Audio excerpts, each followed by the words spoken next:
Senhoras e senhores, a Miss Brasil B-Emotion 2019 é a Miss Minas Gerais! Chegou a hora de mais uma classificação. Eu já estou com os nomes das 10 candidatas que seguem na disputa pela coroa. A competição não vai ficando cada vez mais acirrada, gente, não tem jeito. As have all our ladies. Let's give them another hand, shall we? Miss Third Ward, your first question. What is your aspiration in life?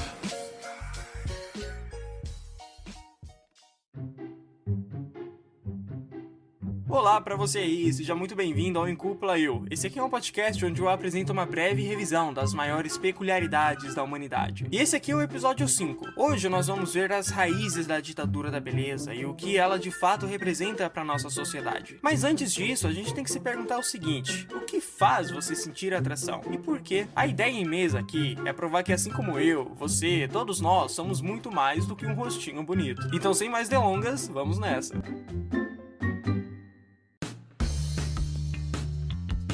Quem nunca se olhou no espelho e ficou se perguntando se realmente estava bonito? Ou quem nunca se sentiu culpado por comer mais um pedaço de pizza? Ou até mesmo disse pra si mesmo que não era digno de notas em termos de beleza? Bem, independente disso, eu quero que você entenda uma coisa: você é muito mais do que isso. E olha só, eu queria compartilhar uma curiosidade com você, porque como eu sempre falo, a gente precisa ver as origens de alguma coisa pra realmente ver com que a gente tá lidando. Quando o mercado da moda começou a sua ascensão, lá pelos anos 20, 30, os estilistas que faziam as roupas para as grandes marcas costumavam contratar pessoas que eram padronizadas e que estavam determinadas no padrão de beleza da época. E essas pessoas vestiam as roupas que os estilistas faziam para que o possível comprador visse como aquela roupa ficaria no corpo. Essas pessoas eram chamadas de manequins. E no decorrer do tempo, a palavra manequim foi substituída pela palavra modelo. E se a gente pesquisar no dicionário, modelo significa algo que deve ser padronizado, algo que deve ser seguido por todos. Ah, agora eu entendi! Agora eu saquei!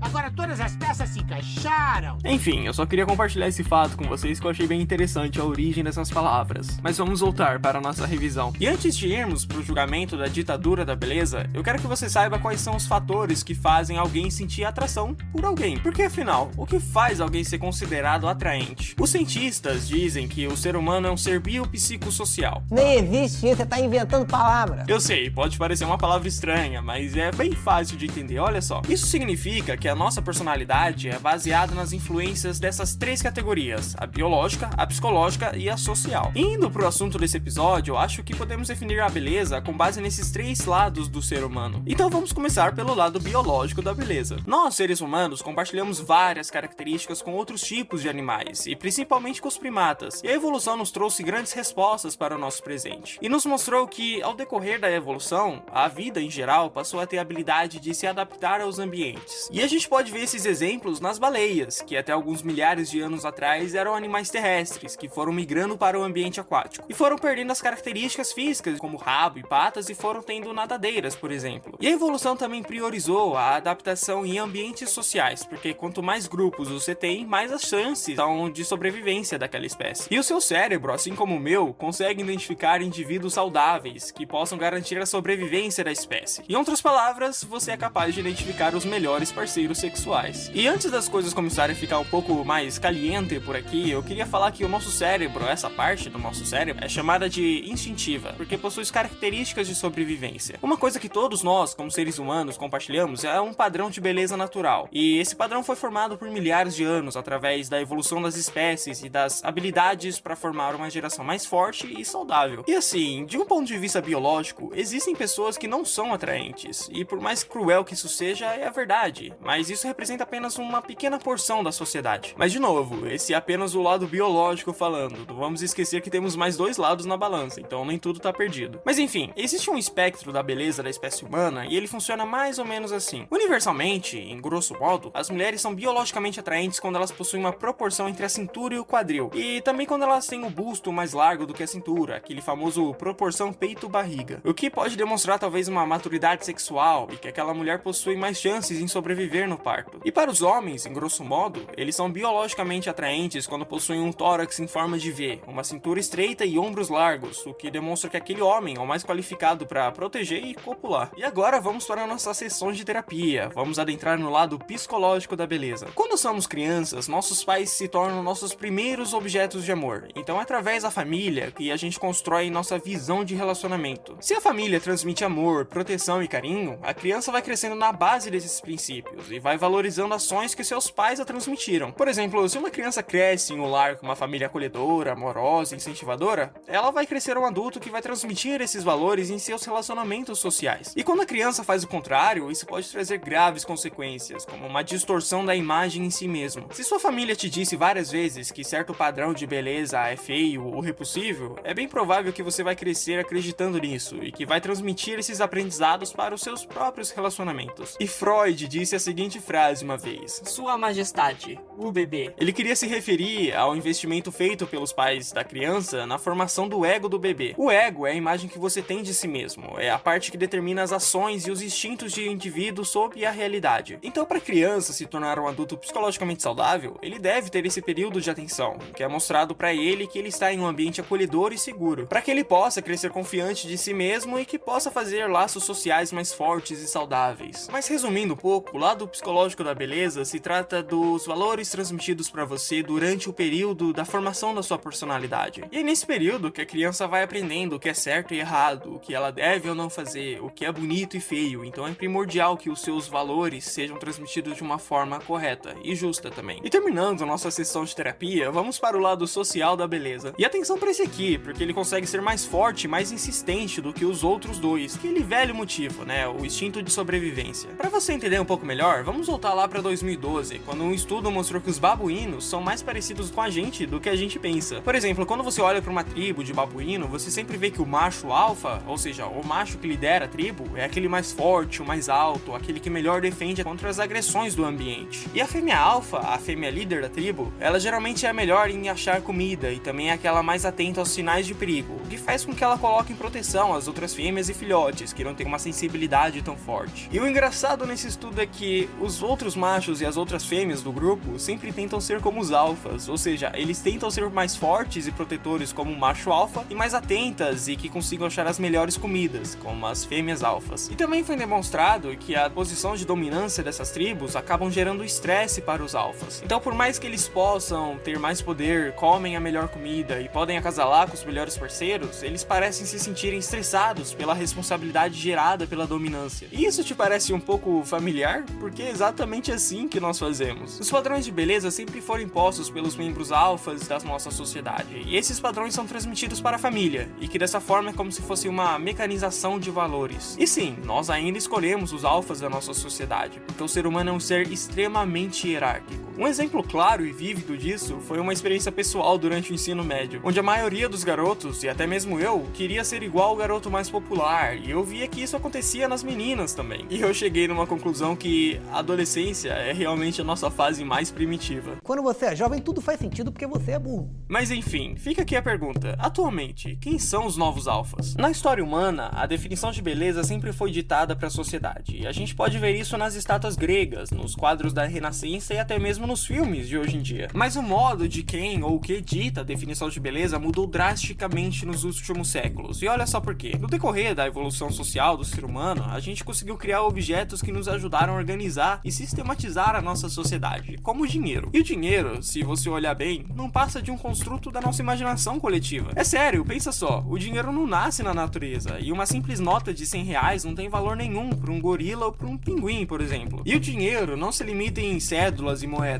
ele é qualquer coisa que as pessoas estejam dispostas a usar para representar sistematicamente o valor de outra coisa com o propósito de trocar bens e serviços. Alguns desses estudos mostram que os primatas também possuem essa habilidade de troca de bens, mas nós somos a única espécie que conseguiu converter coisas para um espírito, uma forma de valorização suprema. A teoria é que esse sistema de trocas de bens serve para ajudar nas nossas habilidades sociais e ajuda a gente a prosperar com um bando ou uma tribo. Em outras palavras, nós apenas traduzimos essa habilidade natural para o dinheiro. Em um passado não tão distante, nossos ancestrais criaram dinheiro para um sistema de economia e trocas. Sempre gosto de imaginar a primeira frase do mundo capitalista. Eu acho que foi mais ou menos assim: eu te dou esse pedaço de carne se você me der esse casaco de pele de mamute. E com o passar do tempo, a gente foi ficando melhor em imaginar o dinheiro, e chegamos em uma época em transformar o dinheiro em uma moeda única, e é nesse ponto que a sociedade se transforma por completo. E nesse momento, o alfa da sociedade não é mais aquele macho mais forte e alto,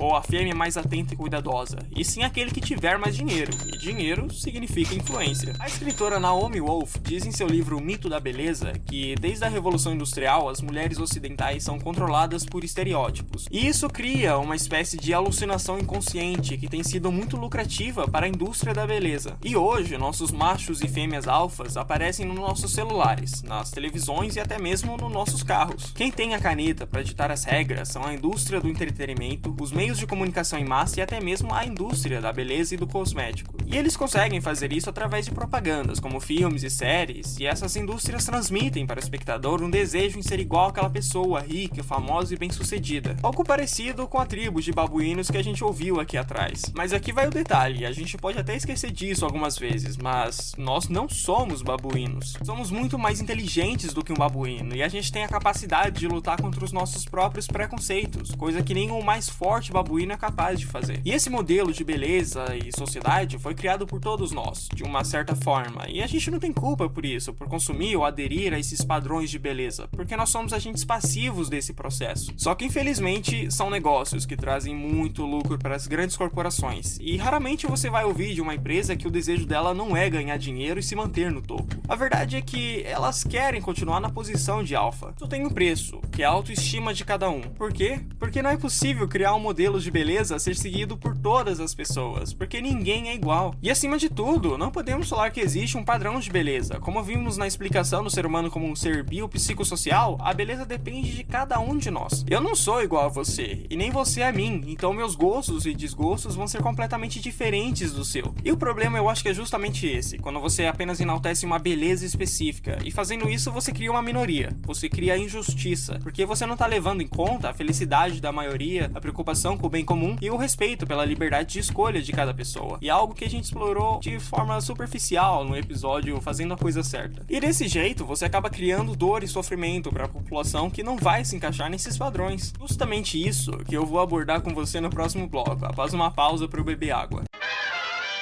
Acho que isso não foi novidade nenhuma pra você, né? Que o vilão da história seria a indústria de filmes, moda e cosméticos. Eles são o que eu gosto de chamar de vilões repetitivos. Parece que a gente sempre vê eles em outras situações. Agora, uma confissão pessoal. Pra mim, a parte mais difícil quando eu estava escrevendo o roteiro desse episódio foi quando eu percebi que as vítimas da ditadura da beleza englobam uma vasta variedade de pessoas. E eu confesso que minha intenção inicial era falar sobre cada uma dessas vítimas e como isso impacta a sociedade como um todo. Mas, sinceramente, se fosse pra falar sobre cada uma delas, nós ficaríamos aqui por muito tempo. Então eu decidi resumir todas as vítimas para uma só. Qualquer um que se sinta pressionado pelos padrões de beleza. Sim, qualquer um, desde a pessoa mais bonita do mundo à menos atraente. Como o Alvo Dumbledore já disse, sofrer é tão humano quanto respirar. O culto do corpo é cada vez mais debatido nas redes sociais, e isso é ótimo, isso é perfeito. Mas a gente precisa levar esse assunto para a arena pública de uma forma mais democrática, porque o culto pelo corpo impecável tem um grande número de seguidores ao redor do mundo todo. E olha só, fatos falando aqui. O Brasil é o segundo maior país do mundo com mais cirurgias plásticas. E isso é impressionante, né, se você considerar o tamanho da nossa população. Outra coisa é que as cirurgias reparadoras, aquelas que corrigem deformidades indesejadas, estão aumentando cada vez mais. Tudo isso nos mostra que a realidade é feita de pessoas que não estão satisfeitas com o próprio corpo e que fazem de tudo para alterá-lo. Mas é claro, né, gente, não tem mal nenhum em você querer corrigir uma deformidade em você ou querer se apresentar bem. Mas isso é muito diferente do descompasso da perfeição que a ditadura da beleza impõe consigo. Essa pressão pela busca de um corpo que não existe pode trazer problemas psicológicos gravíssimos, como ansiedade, baixa autoestima, transtornos alimentares, exageros na prática de exercícios físicos e até mesmo depressão. E em casos não tão raros, o suicídio. As pessoas estão literalmente se matando porque não conseguem entrar em um padrão de beleza cultuado. E o pior de tudo é que talvez elas realmente nunca conseguiriam entrar nesse padrão. E, na minha opinião, a conscientização solução desse problema tem que vir de dois lados. De um lado, esse assunto tem que ser discutido pela indústria da beleza, e elas precisam se conscientizar desse problema, porque são elas que demonstram os padrões a serem seguidos, e isso acaba gerando dano irreversível, afinal, quem é que quer ficar de lado? E do outro lado, o mais importante, creio eu, que essa conscientização precisa vir de você. A sua fisionomia não é feia ou bonita, entenda isso aqui. Ela é o resultado de um trabalho minucioso de anos e anos de evolução, que foram sobrevivendo a cada milhares de gerações, até que enfim, essa constante luta por sobrevivência foi capaz de criar você. Uma criatura peculiar e singular que nasceu de um grande caos e inúmeras improbabilidades, mas de alguma forma está aqui. Isso não soa um tanto quanto inspirador pra você? Porque pra mim soa. Isso me dá a noção de que você, eu, nós, somos únicos. Não existe ninguém como a gente em lugar nenhum do planeta. Você pode até encontrar algumas pessoas parecidas com você, mas elas nunca vão ter o mesmo DNA, a mesma cor de olhos, ou até mesmo nunca vão enxergar as mesmas cores que você enxerga. E você nunca vai encontrar alguém que possui a mesma personalidade que você, que possui as mesmas exatas manias, a mesma forma de contar uma história e as mesmas memórias e aprendizados de uma vida. Cada um de nós possui uma beleza, que muitas vezes se encontra oculta aos nossos próprios olhos. E assim como uma semente, precisamos regar essa beleza com comentários positivos todos os dias, para que ela possa crescer e prosperar. E esses comentários precisam sair de nós mesmos, e isso é essencial, porque como a gente pode amar alguém se não amamos nem nós mesmos? Viver saudável não é necessariamente viver com o corpo em forma, mas sim viver bem consigo mesmo. E é assim que essa mudança de pensamento começa, é assim que podemos ser os nossos próprios alfas e ditar nossas próprias regras do que é a beleza. Lembrando que a beleza é subjetiva, ela é como uma verdade que nunca poderemos atingir uma certeza absoluta. É um trabalho lento e valioso, a busca pela nossa autovalorização e reconhecer algo de bom em nós mesmos, mas vale a pena o esforço. E eu espero que você possa valorizar a sua beleza, porque afinal de contas ela é única. E eu termino esse episódio falando uma frase de uma música da Beyoncé chamada Pretty Hurts. É a alma que precisa de cirurgia.